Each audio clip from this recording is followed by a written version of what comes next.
मिन्नी, बहादुर बिल्ली और rainbow town का रहस्य।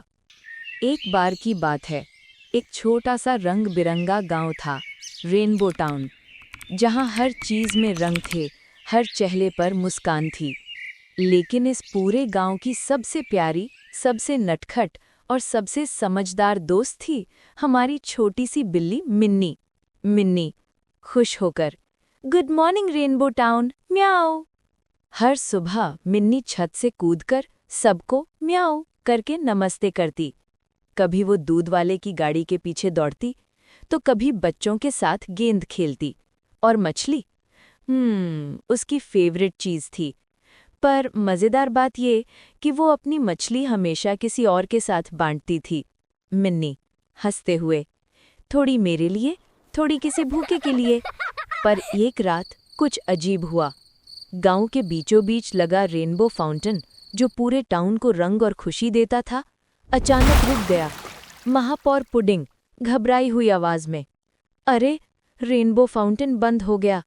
अगर ये नहीं चला तो हमारा पूरा शहर काला सफेद हो जाएगा। धीरे धीरे गांव की दीवारें, पेड़, यहाँ तक कि फूलों के रंग भी गायब होने लगे। हर तरफ सन्नाटा था, बस मिन्नी की आंखों में चमक बाकी थी। मिन्नी, दृढ़ स्वर में, डरो मत, मैं पता लगाऊंगी कि ये हुआ कैसे। मैं रेनबो टाउन को फिर से रंगों से भर दूंगी। सुबह होते ही मिन्नी ने अपना छोटा सा बैग पैक किया। एक दूध की बोतल, एक मछली का खिलौना और एक टॉर्च। वो चल पड़ी मिस्टिक फॉरेस्ट की ओर, जहां से रेनबो फाउंटेन का पानी आता था। वहां उसे मिले 3 नए दोस्त, एक आलसी उल्लू, एक नाचने वाली गिलहरी और एक डरपोक मेंढक। उल्लू, नींद भरी आवाज में, हो, इतनी सुबह सुबह कौन आया है? गिलहरी, चुलबुली आवाज में, हाय, मैं लूना हूं, तुम इतनी दूर क्यों आई? मिन्नी, मेरा गांव अपना रंग खो चुका है, मैं रेनबो फाउंटेन का रत्न ढूंढने आई हूं। मेंढक, कांपते हुए, सावधान रहना, क्रिस्टल गुफा में शैडो क्रो रहता है, बहुत डरावना है। मिन्नी, मुस्कुराकर, डरावना हो या नहीं, मैं उसे ढूंढूंगी जरूर। मिन्नी धीरे धीरे क्रिस्टल गुफा में पहुंची। चारों तरफ नीली रोशनी थी और बीच में एक बड़ा काला कौवा बैठा था। वो था शैडो क्रो।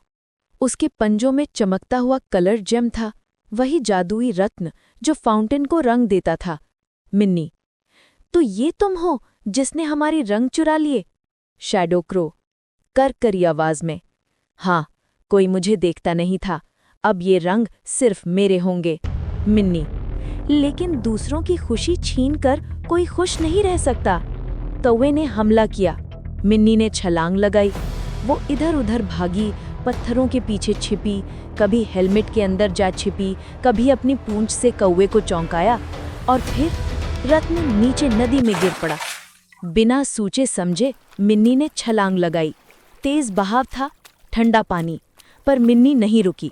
वो रत्न के पीछे पीछे बहती रही, जब तक कि वो एक गुप्त गुफा में नहीं पहुंची, जहां चारों तरफ इंद्रधनुष की रोशनी थी। उसने रत्न को मजबूती से पकड़ा और ऊपर चढ़ाई। उसकी फर पर रंग झिलमिला रहे थे। मिन्नी, मिल गया, अब सब फिर से रंगीन हो जाएगा। थोड़ी देर बाद शैडो क्रो उड़ता हुआ आया, पर इस बार उसके चेहरे पर गुस्सा नहीं, अफसोस था। क्रो, धीमी आवाज में, मिन्नी, माफ करना। मिन्नी, प्यार से, गलतियां सबसे होती हैं। ये देखो, ये रत्न का छोटा हिस्सा तुम्हारा है। अब तुम भी चमकोगे, लेकिन किसी को नुकसान पहुंचाए बिना। कौवे की आंखों में चमक आ गई।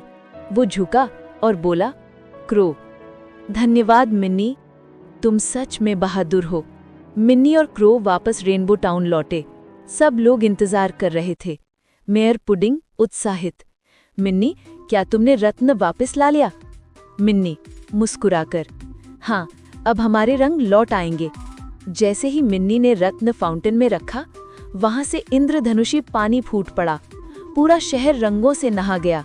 मेयर, मिन्नी, तुमने हमारा गांव बचा लिया। शाम का सूरज ढल रहा था। आसमान में इंद्रधनुष झिलमिला रहा था। मिन्नी छत पर लेटी थी। उसके पास बैठा था उसका नया दोस्त शैडो क्रो। क्रो, धीमे स्वर में, धन्यवाद मिन्नी। मिन्नी मुस्कुराते हुए, दोस्तों के बीच धन्यवाद नहीं होता, बस मुस्कान होती है। कभी कभी सबसे छोटे जीव सबसे बड़े हीरो बन जाते हैं, क्योंकि असली रंग वो नहीं जो बाहर दिखते हैं। असली रंग वो हैं जो हम दूसरों के साथ बांटते हैं।